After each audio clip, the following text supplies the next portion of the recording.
আসসালামু আলাইকুম সুপ্রিয় শিক্ষার্থী ভাই বোনেরা, আজকে আমার মনে হলো যে একটা বাক্যের মাধ্যমে আমরা কি গ্রামার শিখতে পারি কিনা। অনেক সময় আমাদের গ্রামার বুঝি না, কিন্তু বাক্যগুলো মোটামুটি বুঝতে পারি যে বাক্যগুলো এইভাবে লেখা হয়। তো আমরা যদি বাক্যটা অ্যানালাইসিস করি তাহলে কি আমরা গ্রামার শিখতে পারি কিনা সেটা আজকে দেখার চেষ্টা করব।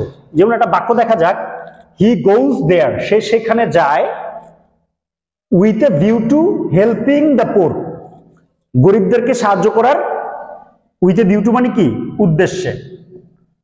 হু, গরিবগুলো কি করে, লিভ বাস করে, ইন হিজ লোকালিটি, যে গরিবগুলো তার এলাকায় বাস করে। তো এইখানে এই যে বাক্যটা বললাম, এইখান থেকে আমরা তিনটা ইউজার অ্যাকশন ভার্বসের রুল শিখতে পারি।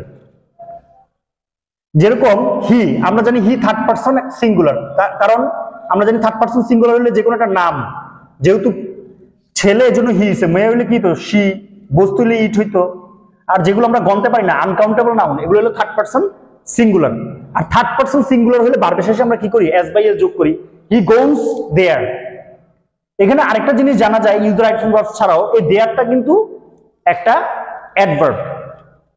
অনেকে মনে করে এই দেয়ারটা অবজেক্ট, এটা কিন্তু অবজেক্ট না, কারণ অবজেক্ট হয় নাউন না হলে প্রোনাউনের কাজ করে।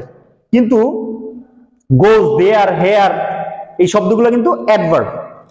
তো he goes there with a view to, তাহলে উইথ এ ভিউ টুর পর আমরা দেখো হেল্পিং লিখছি, তাহলে উইথ এ ভিউ টুর পর ভার্ব আসলে তাহলে আমরা আইএনজি করব। এখন থেকে এটা মনে রাখতে পারি, with a view to helping. কাদের হেল্প করবে? দা পোর। হ্যাঁ, হু, যারা। এই পোর, এখন প্রশ্ন হলো পোর কি এক বচন না বহু বচন? আমরা জানি পোর কিন্তু একটা অ্যাডজেক্টিভ, আর অ্যাডজেক্টিভের পূর্বে যখন দা দেয় তখন এটা নাউনের কাজ করা প্লুরাল নাউন হয়ে যায়, প্লুরাল নাউন। এজন্য the poor, the rich, the brave, the English. The English মানে ইংরেজরা, যদিও এটা ইংলিশটা অ্যাডজেক্টিভ না, কিন্তু দা ইংলিশ কিন্তু ইংরেজরা বোঝায়। তাহলে এই পোর গরিব, বহু বচন, গরিবেরা, এজন্য আর ভার্বের শেষে কি হয় না, এস বাই এস হয় নাই। The poor who live in his locality. তো এই বাক্যটা আমরা যদি মনে রাখি তাহলে কিন্তু তিনটা গ্রামার হয়ে যায়। যেরকম থার্ড পারসন সিঙ্গুলার হলে ভার্বের শেষে এস বাই এস, আর অ্যাডজেক্টিভের পূর্বে দাখার থাকার কারণে এটা বহু বচন, আর বহু বচন থাকলে ভার্বের শেষে কি হয় না, এস বাই এস হয় না। আর মাঝখানে হু, এটা ব্যক্তি হলে হু বসে, বস্তু হলে হুইচ বসে আমরা জানি। তো এটা রিলেটিভ প্রোনাউনের কাজ করছে।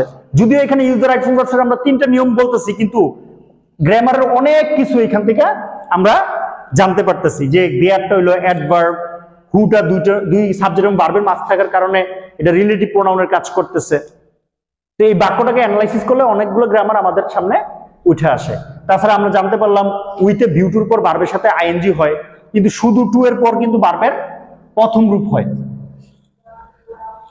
তো এইখান থেকে ভাঙলে আরো অনেক কিছু, আরো অনেক গ্রামার শিখা যায়। তা আজকে ছিল এই পর্যন্তই। সবার জন্য শুভকামনা। Thanks for watching.